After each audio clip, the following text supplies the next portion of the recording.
Hello and welcome. Welcome. Come on in. Come on in. I'm excited you're here. I'm looking forward to sharing part 2 of reading food labels with you. Come on in. Come on in. Let's dissect those food labels. Come on in. All right, so let's get started. Last video, which was part 1 of reading food labels, I talked about my Post Raisin Bran cereal label that I had cut off here. If you haven't seen part 1, I really recommend that you join our Healthy Wholesome You community where it's posted there for your benefit. Okay, I shared information on the basics of reading the nutrition facts on a food label, and a lot of the members found this information very informative and helpful in helping them to understand food labels. So we're moving on to part 2. In part 1, I talked about all the components of your food listed here, your fats, your carbs, your proteins, right? We talked about cholesterol and sodium and all the subsets of carbs as well as the subsets of fats. But we did start off talking about the serving size per container, which is the number of servings in each of one package of this food. Then we talked about the serving size, which is the amount that you should be having. You should be having when you consume this food.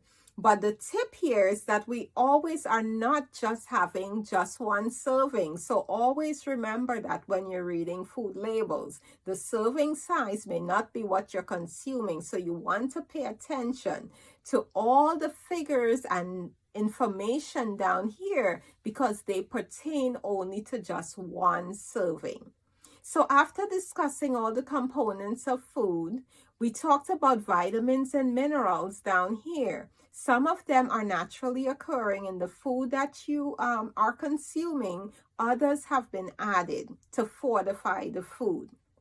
Okay, so when you look at these components of food as well as the vitamins and minerals, you will see that listed here are the weight amounts of these foods. So whether it's your carbs, your sugars, it tells you the amounts.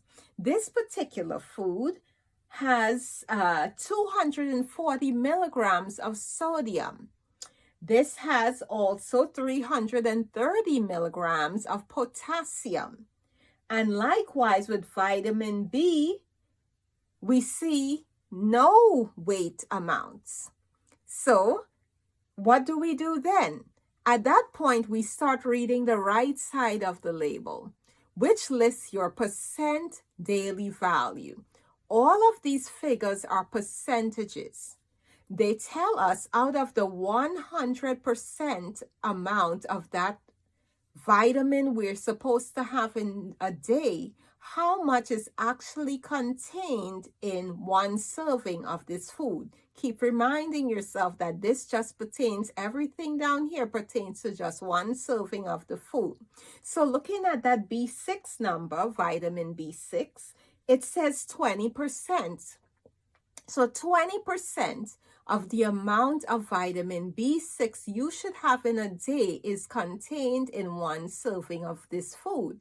So if you're eating 2 servings of this food, you're having 40% of your vitamin B for that day, at least the amount that you should be having, okay? Likewise, if you look at your iron, iron is listed here as 8.1 milligrams. Okay, right here. But that is the equivalent of 45% of your iron, the iron you are to consume in one day. So if you're having 2 servings of this food, you pretty much have had all of the iron you need to be having for that day. Now, nutrition facts are usually based on a 2,000 calorie diet. Okay, some are based on a 2,500 calorie diet, but that's very rare. Most food labels keep the standard of 2,000 calorie diets. Okay, so looking back up here at, say, your sodium. Your sodium at 240 milligrams is 11% of the sodium you should be consuming in a day. So again, if you're having 2 servings, you're having 22% of the sodium you should be consuming in one day. So that's your daily value. It lists the percentage of amount of the total component of that food, carbs, vitamins, so forth, that you should be having in one day. I hope this information is useful to you. Okay, on the next video, we're going to look at the ingredient lists on our food label and talk about what that means in terms of all of the information provided under nutrition facts. So I hope you learned something today. My last video was really long at 15 minutes, but worth it, wasn't it? And so I'm going to keep this one a bit shorter, and I'm going to have a part 3 where we talk about the ingredient list on your food labels. So I'm looking forward to you joining me for part 3. Be blessed. Until next time.